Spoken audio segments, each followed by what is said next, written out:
Halo sahabat muda, selamat hari Minggu dan selamat beribadah.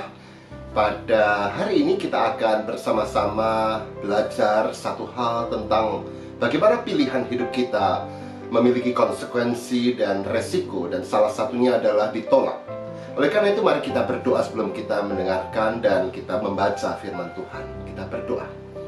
Ya Allah, izinkanlah kami di masa muda kami ini belajar tentang hidup yang punya arti.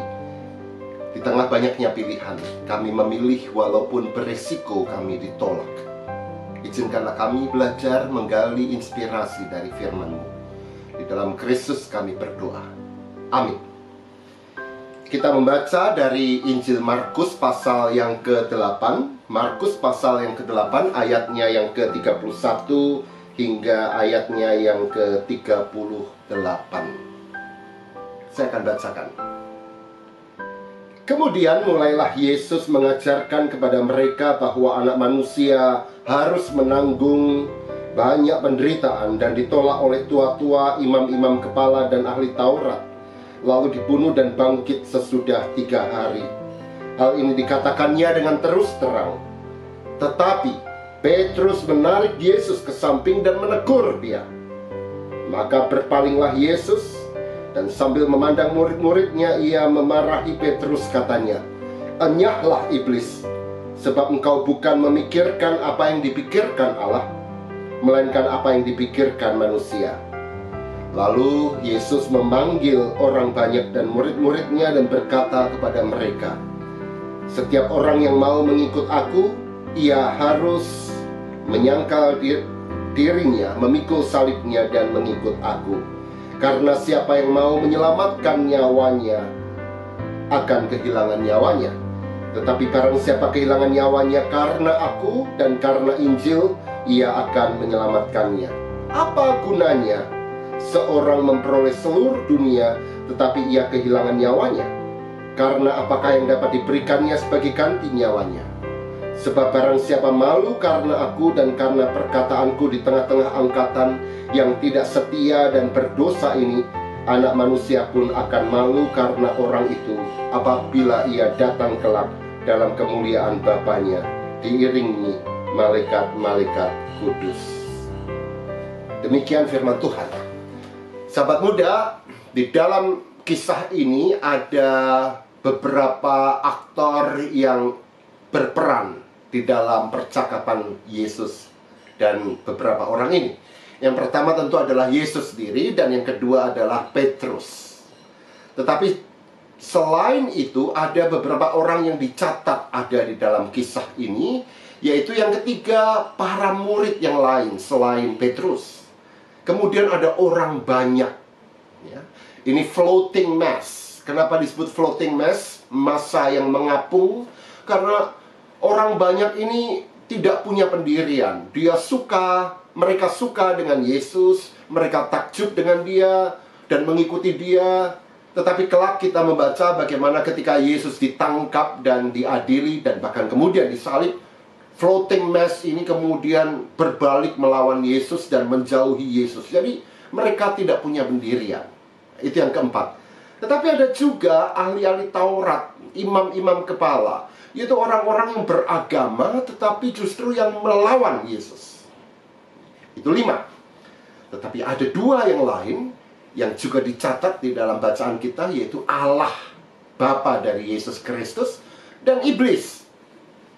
Nah, kenapa penting buat kita untuk melihat siapa saja yang dicatat subjek atau aktor di dalam kisah ini, untuk memperlihatkan bahwa apapun yang menjadi sikap kita ternyata tidak pernah netral. Kita selalu mengambil pilihan dan sikap yang entah berkenan kepada Allah atau melawan Allah. Nah, yang menarik dalam kisah ini, dimulailah Yesus yang kemudian berkata bahwa anak manusia harus menderita dan disalibkan. Segera sesudah itu dikatakan apa di sini?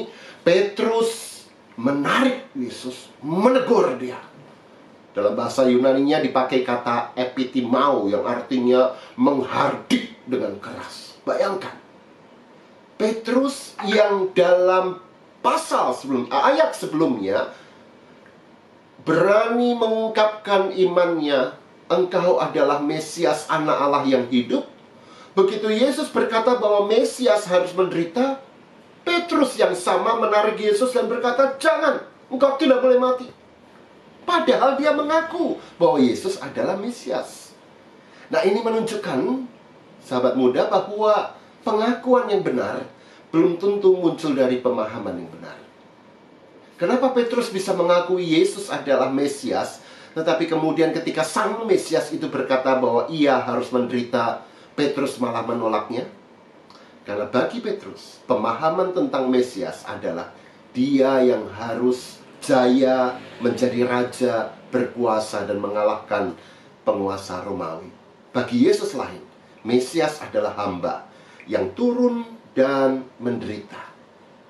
Ada satu kata Mesias, tetapi dua pemahaman yang berbeda. Dan Yesus memilih bahwa menjadi Mesias itu berarti mengorbankan dirinya bagi orang lain.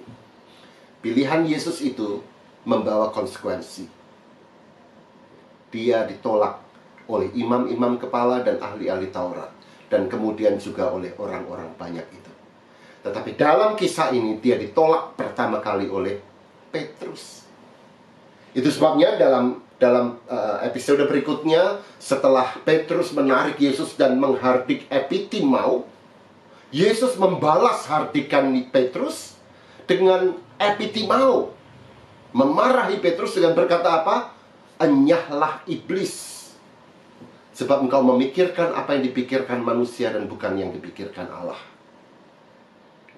Yesus membalas hardikan Petrus dengan hardikan yang lain, bahkan menamai Petrus sebagai iblis. Yang saya khawatirkan adalah bahwa seringkali pilihan kita, sekalipun tampaknya religius, ternyata justru lebih berkenan kepada si jahat daripada berkenan kepada Allah. Maka sesudah terjadi gontok-gontokan atau saling menghardik antara Yesus dan Petrus itu, Yesus mengajarkan prinsip kehidupan. Supaya apa? Pada ayat yang terakhir dikatakan supaya Bapa berkenan dengan apa yang menjadi sikap iman kita. Ajaran Yesus itu berbunyi apa?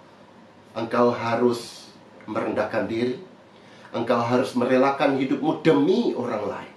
Dan itulah tujuan hidup manusia sebenarnya. Oh, kita tidak perlu mati seperti Yesus tentu, tetapi mati yang Yesus maksudkan bagi kita adalah bahwa kita tidak boleh hidup hanya untuk diri kita sendiri.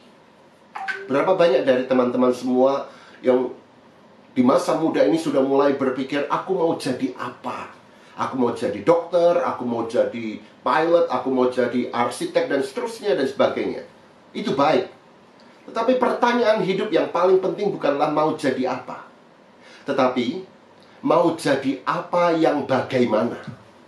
Bukan soal mau jadi dokter atau mau jadi YouTuber, tapi mau jadi dokter yang bagaimana, mau jadi YouTuber yang bagaimana. Di situ pertanyaan hidup yang paling penting. Nah, semoga kisah ini membantu kita untuk merenungkan bahwa semua pilihan ternyata punya konsekuensi. Dalam kasus Yesus, konsekuensinya berarti bahwa dia ditolak oleh banyak orang. Yesus adalah seorang yang tidak mencari popularitas. Dia berkata seolah-olah bahwa menjadi muridnya berarti kita dipanggil untuk being unpopular. Betapa banyaknya orang yang memutuskan hanya untuk menyenangkan orang lain dan tidak menyenangkan Allah. Maka camkan ini baik-baik dalam hidupmu. Lebih baik engkau menjadi seorang yang menyenangkan Allah, God pleasing, daripada people pleasing, menyenangkan orang lain, tetapi justru mendukakan Allah. Itu yang pertama. Yang kedua yang kita pelajari dari kisah yang indah ini adalah bahwa kita bisa beragama dan sangat beragama, taat beragama, tetapi justru melawan Allah. Lihatlah Simon Petrus ini. Dia bisa mengatakan pengakuan yang dahsyat, engkau Mesias, anak Allah yang hidup. Tetapi ternyata pemahaman di baliknya justru melawan Allah. Kenapa Petrus bisa berkata demikian? Karena dia hanya ingin seorang Mesias yang menyenangkan hatinya. Janganlah beragama hanya untuk kenikmatan kita. Inti dari semua agama yang baik adalah sebagaimana yang diajarkan dalam iman Kristen. Kita hidup demi kemuliaan Allah dan kita hidup demi kebaikan sesama. Dan akhirnya yang ketiga yang kita pelajari juga adalah bahwa di tengah kepungan banyak sekali pilihan-pilihan hidup ini, maka lihatlah Yesus Kristus karena Dia adalah teladan kita satu-satunya. Pandanglah Dia dan belajarlah bagaimana Dia sudah memberikan teladan, mengambil pilihan yang terbaik, yang menyukakan hati Allah, walaupun itu berarti ditolak oleh banyak orang. Selamat memasuki kehidupan, dan sahabat muda akan mendapatkan banyak sekali pilihan kehidupan. Hidup kita penuh dengan kemungkinan dan pilihan. Setiap kali ada pilihan-pilihan penting, pertimbangkanlah. Apakah ketika aku memilih sesuatu, itu akan menyukakan Allah? Apakah itu akan memberkati orang lain? Atau hanya karena menyenangkan hatiku? Kiranya Tuhan memberkati sahabat muda sekalian, dan selamat memilih demi menyenangkan hati Tuhan. Mari kita berdoa. Ya Allah, izinkanlah kami menjadi orang-orang yang sadar bahwa beragama, beriman haruslah berarti hidup berkesesuaian dengan kehendak Allah, menyenangkan hatimu, dan mendatangkan berkat bagi orang lain. Izinkan kami untuk mengambil pilihan-pilihan berat dalam hidup kami hanya dengan satu hasrat, yaitu agar kami sesuai dengan kehendak dan keinginan Tuhan. Terpujilah Engkau Tuhan. Hamba-Mu berdoa untuk setiap sahabat muda dalam situasi hidup mereka masing-masing. Kiranya mereka diberikan hikmat, diberikan kebijaksanaan, kesadaran untuk terus memikirkan pilihan-pilihan hidup mereka yang sepadan dengan Kristus, teladan dan Tuhan kami. Di dalam nama Yesus Kristus kami berdoa. Amin. Tuhan memberkati.